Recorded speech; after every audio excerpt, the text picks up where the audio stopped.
Hello दोस्तों, नमस्कार। GS with प्रेम किस यूट्यूब चैनल में आप सभी का स्वागत है। तो जैसा कि आप लोग जानते हैं कि इकोनॉमी की जो है यहाँ पर रिवीजन सीरीज़ चल रही है थ्योरी सेगमेंट में। तो कल की क्लास हमने जहाँ से ख़त्म की थी आज वहीं से शुरू करेंगे। तो कल हमने यहाँ पर देखा था कुछ लास्ट में हमने देखा था कि भारत के प्रमुख बैंक और स्थापना वर्ष के बारे में जाना था। आज हम राजकोषीय नीति से शुरुआत करेंगे। तो सबसे पहले हम जानेंगे राजकोषीय नीति, राजकोषीय घाटा, प्राथमिक घाटा, राजस्व घाटा, प्रभावी राजस्व घाटा, बजटीय घाटा, इन सब के बारे में जानेंगे। तो सबसे पहले शुरुआत करेंगे राजकोषीय घाटा से।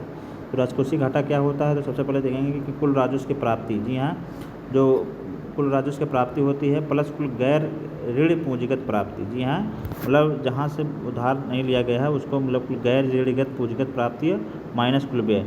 तो यहाँ पर हम देख सकते हैं कि कुल राजस्व प्राप्ति प्लस कुल गैर ऋण पूंजीगत प्राप्ति, मतलब बिना कर्जे के जितने भी पूंजीगत प्राप्तियाँ होती हैं उनको दोनों को मिलाकर फिर कुल व्यय से इसे माइनस कर दिया जाता है। तो ये हमारा राजकोषीय घाटा निकल के आ जाता है। तो इसे आप लोग याद रखेंगे।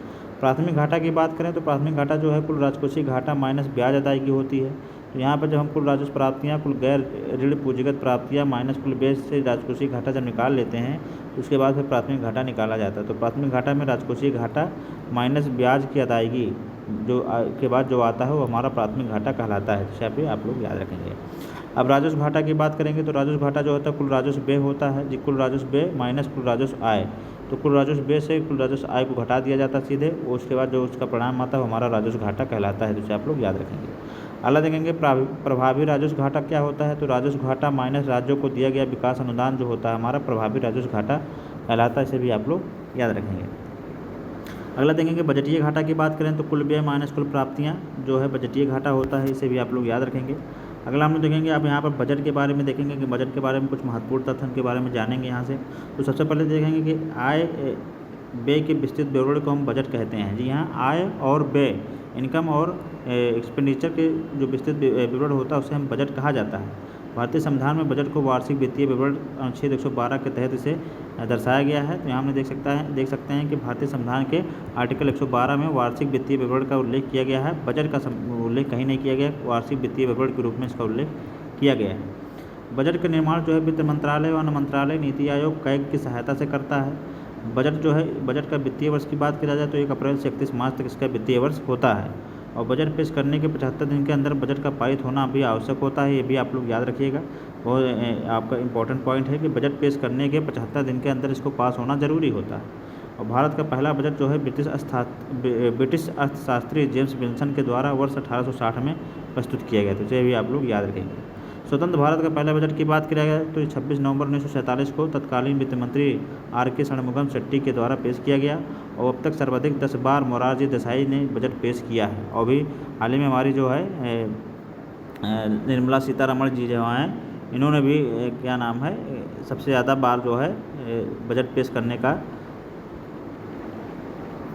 सबसे ज़्यादा बार बजट पेश करने का रिकॉर्ड बनाया है महिला के।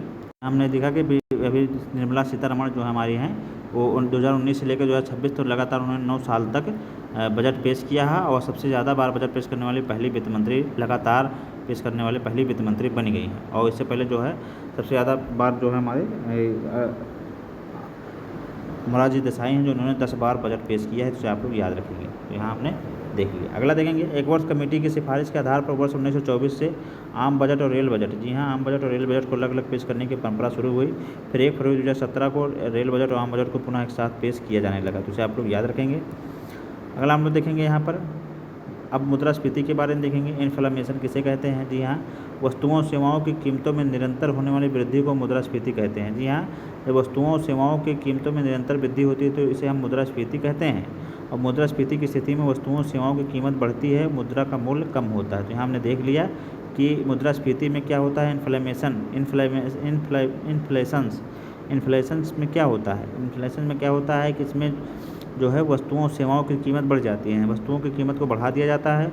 और यहाँ पर कीमत जब बढ़ जाती है तो मुद्रा के मूल्य कम हो जाती है, जिससे कि मांग कम हो जाती है, डिमांड कम हो जाती है। तो यहाँ पर सामान भी सस्ते मिलने लगते हैं। तो अगर सरकार जब बाज़ार में हमको थोड़ा सस्ताई लानी होती है तो हम इन्फ्लेशन को बढ़ा देते हैं। यहाँ पर वस्तुओं को महंगा कर देते हैं। वस्तुएं जब महंगा हो जाती हैं तो इनकी डिमांड कम हो जाती है और ये अपने आप सस्ती हो जाती हैं। जिसे आप लोग याद रखेंगे।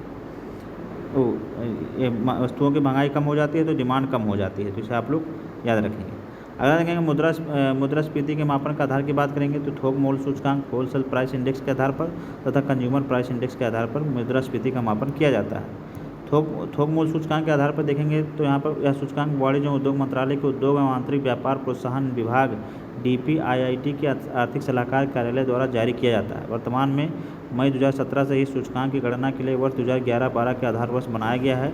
हाल ही में इसका आधार वर्ष भी दिया गया है, 2022-23 कर दिया गया है। तो इसे आप लोग याद कर लेंगे, अपडेट कर लेंगे। अभी हाल ही में इसका किया गया इसी वर्ष, और इसमें कुल 697 वस्तुओं की कीमतों को शामिल किया जाता है, जिसमें प्राथमिक वस्तुएं 117, ईंधन की 16 और विनिर्मित वस्तुएं जो हैं 564 हैं। ये हमारा पुराना डाटा है, लेकिन फिलहाल अभी इसका जो आधार वर्ष बदल दिया गया है, 2022-23 कर दिया गया है। इसे भी आप लोग याद रखेंगे। उपभोक्ता मूल्य सूचकांक की बात करें तो यह सूचकांक सांख्यिकी कार्यक्रम क्रियान्वयन मंत्रालय मॉस्पी के अंतर्गत राष्ट्रीय सांख्यिकी कार्यालय NSO द्वारा जारी किया जाता है। इसकी गणना वस्तुओं की खुदरा कीमतों के आधार पर की जाती है। इसमें वस्तुओं के साथ साथ मनोरंजन, स्वास्थ्य, परिवहन, संचार आदि सेवाओं को भी शामिल किया जाता है। इसकी गणना के लिए 3 अलग अलग सूचकांक बनाए जाते हैं, जैसे ग्रामीण क्षेत्र के लिए CPIR, शहरी क्षेत्र के लिए CPIU, संयुक्त रूप से CPIC। तो इसे आप लोग याद रखेंगे। अगला देखेंगे नया उपभोक्ता मूल्य सूचकांक CPI फरवरी 2011 में जारी किया गया, जिसमें वर्ष 2012 को आधार वर्ष बनाया गया था। औद्योगिक श्रमिकों IW, कृषि श्रमिकों AL और ग्रामीण श्रमिकों RL के लिए उपभोक्ता मूल्य सूचकांक CPI श्रम ब्यूरो द्वारा जारी किया जाता है। श्रम ब्यूरो श्रम एवं रोजगार मंत्रालय के अंतर्गत कार्य करता है, जिसे आप लोग याद रखेंगे। अगला देखेंगे भारत में मुद्रास्फीति का मापन थोक मूल्य सूचकांक WPI के आधार पर किया जाता है। विकसित देशों में मुद्रास्फीति का मापन उपभोक्ता मूल्य सूचकांक CPI के आधार पर किया जाता है, जिसे आप लोग याद रखेंगे। अब हम यहाँ पर गरीबी की बात करेंगे। जी हाँ, गरीबी के बारे में चर्चा करेंगे। तो सबसे पहले गरीबी के बारे में देखेंगे। तो गरीबी ऐसी स्थिति है जिसमें व्यक्ति अपने पास उपलब्ध संसाधनों से अपनी न्यूनतम आवश्यकताओं की पूर्ति नहीं कर पाता है। इन न्यूनतम आवश्यकताओं में भोजन, कपड़ा, मकान, शिक्षा, स्वास्थ्य संबंधी न्यूनतम मानवीय आवश्यकताओं को शामिल किया जाता है। भारत में गरीबी का अनुमान NSO के परिवार उपभोग व्यय और सर्वे के आधार पर लगाया जाता है। योजना आयोग और नीति आयोग द्वारा उपभोग व्यय स्तर शहरी क्षेत्रों में प्रति व्यक्ति 2100 कैलोरी प्रतिदिन और ग्रामीण क्षेत्रों में 2400 कैलोरी प्रतिदिन गरीबी रेखा निर्धारित की गई है। अलग समिति ने मात्र पोषक तत्वों की आवश्यकता के आधार पर गरीबी रेखा का निर्धारण किया है। जैसे आप लोग याद रखेंगे कि अलग समिति ने पोषक तत्वों की आवश्यकता के आधार पर गरीबी रेखा का निर्धारण किया है। नगरीय क्षेत्रों में BPL परिवारों की पहचान हेतु हाशिम समिति गठित की गई थी। इसने अपनी रिपोर्ट दिसंबर 2012 में प्रस्तुत की थी। इसे भी आप लोग याद रखेंगे। अगला देखेंगे सुरेश तेंदुलकर समिति जो है 2004 से 5 न्यूनतम आवश्यकताओं की टोकरी पर विचार दिया और तेंदुलकर समिति ने 2011-12 के अनुसार 2011-12 में भारत की गरीबी का स्तर 21.9% था। तो इसे अभी आप लोग याद रखेंगे कि तेंदुलकर समिति के अनुसार भारत में गरीबी का स्तर 2011-12 के अनुसार 21.9% है। इसे भी आप लोग याद रखेंगे। श्री रंगराजन समिति 2012 के अनुसार की बात करेंगे तो 2011-12 में भारत में कुल 29.5% लोग गरीब थे। तो यहाँ पर तेंदुलकर समिति ने 21.9% बताया था कि 2011-12 के अनुसार गरीब हैं, और वहीं रंगराजन समिति के अनुसार 29.5% लोग गरीबी रेखा के नीचे जीवन यापन कर रहे हैं। इसे भी आप लोग याद रखेंगे, कई बार हमारे एग्जाम में पूछा भी गया। गरीबी की संस्कृति का विचार ऑस्कर लुईस के द्वारा दिया गया। जी हाँ, गरीबी की संस्कृति का विचार किसने दिया था? तो ऑस्कर लुईस ने दिया था। इसे भी आप लोग याद रखेंगे। आय की विषमता का मापन लॉरेंस बक के द्वारा किया जाता है, और निर्धनता के दुष्चक्र के अवधारणा का प्रतिपादन रैगनर नक्शे के द्वारा, जी हाँ, रैगनर नक्शे के द्वारा 1953 में अपनी पुस्तक problem of the capital formation in under developed countries में प्रकाशित किया गया। तो यहाँ निर्धनता के दुष्चक्र के अवधारणा का प्रतिपादन रैगनर ने अपनी पुस्तक 1953 में जो प्रकाशित हुई थी problem of the capital formation in under developed countries में प्रकाशित किया है। इसे आप लोग याद रखेंगे। अब यहाँ हम देखेंगे भारतीय प्रतिभूतियों विनिमय बोर्ड SEBI के बारे में थोड़ा पढ़ेंगे। यहाँ जानेंगे कि SEBI का क्या कार्य है। तो SEBI का पूरा नाम है security and exchange board of India. जी हाँ, इसका स्थापना 12 अप्रैल 1988 को हुआ था। उसका राष्ट्रीयकरण की बात करें तो 30 जनवरी 1992 को इसका राष्ट्रीयकरण किया गया है। मुख्यालय की बात करेंगे तो मुंबई में है। प्रवर्तक कंपनियां जो इसकी IDBI, ICI और IFCI हैं, इसे भी आप लोग याद रखेंगे। पूंजी बाजार जो है इसका नियमन की बात करेंगे तो प्रमुख कार्य इसका पूंजी बाजार का नियमन करना, इसे आप लोग याद रखेंगे। तो यहाँ हमने देख लिया। अब हम देखेंगे यहाँ पर बॉम्बे स्टॉक एक्सचेंज BSE के बारे में देखेंगे। तो इसकी स्थापना 1875 में हुई थी। यह 30 बड़ी कंपनियों के शेयरों को मूल्य को दिखाता है और एशिया का सबसे पुराना स्टॉक एक्सचेंज है। मुंबई के दलाल स्ट्रीट में स्थित है। इसे भी आप लोग याद रखेंगे। नेशनल स्टॉक एक्सचेंज की बात करेंगे तो NSE होता है इसका फुल फॉर्म, और इसकी स्थापना 1992 में फेरवानी समिति की सिफारिश पे हुई थी। तो इसे आप लोग याद रखेंगे कि NSE की स्थापना कब हुई थी? तो 1992 में हुई थी फेरवानी समिति की स्थापना। वहीं BSE की 1975 में हुआ था। यह 50 कंपनियों के शेयरों को मूल्य को दिखाता है। तो BSE जो होता है 30 कंपनियों के शेयरों को दिखाता है, या जो है NSE 50 कंपनियों के मूल्य के शेयरों को दिखाता है। अब विश्व के प्रमुख शेयर बाजार की हम बात कर लेंगे। यहाँ पे डो जोन्स जो है हमारा न्यूयॉर्क का स्टॉक एक्सचेंज है। सेंसेक्स, निफ्टी और डॉलेक्स की बात करेंगे तो मुंबई का है। निक्की की बात करेंगे तो जापान का है। हॉन्ग सेंग की बात करेंगे तो हांगकांग का है। संघाई काम जो है चीन का है। मिड डेक्स जो है हमारा फ्रैंकफर्ट जर्मनी का शेयर मूल्य सूचकांक होता है, स्टॉक एक्सचेंज है। सीमेक्स ट्रैक्स की बात करेंगे तो सिंगापुर का होता है। नॉस्डैक जो है संयुक्त राज्य अमेरिका का जो है होता है, जिसे आप लोग याद रखेंगे। अगला हम लोग देखेंगे प्रमुख वित्तीय समितियों की बात करेंगे। यहाँ से हमारे एग्जाम में कई बार सवाल पूछेंगे, तो इसे आप लोग बहुत ध्यान से पढ़िएगा, और यहाँ से हमारे एग्जाम में 100% सवाल बनते हैं, तो आप इसे ज़रूर देख लीजिएगा अच्छे से। तो सबसे पहले हम देखेंगे कि SS तारापुर समिति, तो यह किससे संबंधित है? तो यह विदेशी विनिमय में पूंजी खाता परिवर्तनीयता को हेतु सुझाव देने हेतु संबंधित है। तो विदेशी विनिमय में पूंजी खाता और परिवर्तनीयता को सुझाव देने हेतु SS तारापुर समिति संबंधित है। वही नरसिम्हन समिति की बात करेंगे तो बैंकिंग सुधार हेतु सुझाव देना जो हमारा नरसिम्हन समिति संबंधित है।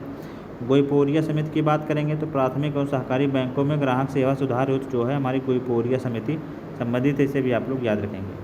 नचिकेता मोर समिति की बात करेंगे तो निम्न आय वाले परिवारों को छोटे व्यावसायिक व्यापक वित्तीय सेवाएं उपलब्ध कराना ही नचिकेता मोर संबंधी से संबंधित है। निम्न आय वाले परिवारों छोटे व्यवसायों को व्यापक वित्तीय सेवाएं उपलब्ध कराना जो हमारा नचिकेता मोर समिति से संबंधित है। दीपक पारेख समिति की बात करेंगे तो वित्तीय अवसंरचना के सुधार हेतु दीपक पारेख समिति की स्थापना की गई थी, इसे भी आप लोग याद रखेंगे। वित्तीय अवसंरचना के सुधार हेतु किसकी स्थापना की गई थी? दीपक पारेख समिति। AS घोष की बात करेंगे तो बैंकों में धोखाधड़ी रोकने हेतु सुझाव देना ए घोष की समिति के आधार पर की गई। वही YB रेड्डी की बात करें तो YB रेड्डी जो है छोटी बचतों से जुड़ी व्यवस्था में सुधार हेतु जो है YB रेड्डी की स्थापना जो समिति की स्थापना की गई थी। आबिद हुसैन समिति की बात करेंगे तो लघु उद्योग और व्यापारिक नीति सुधार हेतु जो है आबिद हुसैन समिति की स्थापना की गई थी। NK समिति जो है FRBM अधिनियम की समीक्षा हेतु जो है NK समिति की स्थापना की गई थी, इसे भी आप लोग याद रखेंगे। वही रंगराजन समिति की बात करेंगे तो विनिवेश पर सुझाव देने हेतु रंगराजन समिति की स्थापना की गई। LK झा समिति जो है अप्रत्यक्ष कर सुझाव देने हेतु LK झा समिति किसके लिए? अप्रत्यक्ष कर पर सुझाव देने के लिए LK झा समिति की सिफारिश की गई थी। अगला देखेंगे केलकर समिति जो है PP मॉडल पर आकलन और करारोपण का सुझाव जो है केलकर समिति की सिफारिश की गई थी। वहीं विजय केलकर जो जी थे, इनके सुझाव पर GST लागू किया गया था, इसे भी आप लोग याद रखेंगे। कीर्ति पारिक समिति जो है हमारा कीर्ति पारिक समिति, इसके संतुष्टि पर आपका डीजल पेट्रोल और सब्सिडी समाप्त करने का सुझाव दिया गया था, इसे भी आप लोग याद रखेंगे। तो इसे यहाँ पर हमने कुछ प्रमुख जो थे उसको हमने जहाँ चर्चा कर लिया। तो आज की क्लास को हम यहीं ख़त्म करेंगे। बाकी एक क्लास में हम और प्रमुख योजनाओं कार्यक्रम उनको हम देखेंगे, तो एक क्लास के लिए और लेकर आएंगे इकोनॉमिक की, और उसी क्लास में हम उसको ख़त्म कर देंगे। तो आज की क्लास आप लोगों को कैसे लगी आप लोग हमारे कमेंट बॉक्स में ज़रूर बताइएगा। क्लास अच्छी लग रही है तो ज़्यादा से ज़्यादा लोगों को शेयर करें।